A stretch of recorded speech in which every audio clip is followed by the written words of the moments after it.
বানানোর জন্য নিয়ে নেব মদের মধ্যে কালো জিরে, লবণ, চিনি এবং সরষের তেল। এখন অল্প অল্প গরম জল দিয়ে ডোটা তৈরি করে নেব।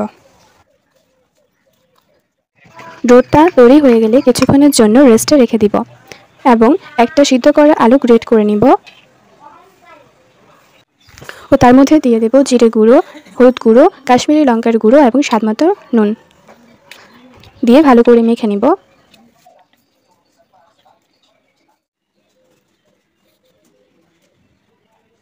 এখন রেস্টে রাখা ডোটা রুটির মতো করে বেলে নিব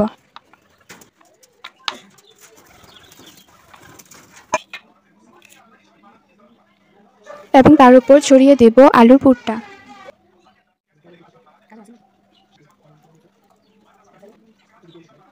এবং তা লম্বা লম্বা করে কেটে রোল করে নিব।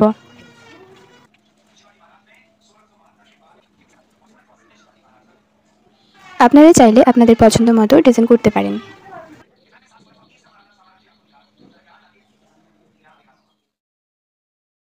এখন গরম তেলের মধ্যে সবগুলো সিঙ্গারা ভেজে নেব।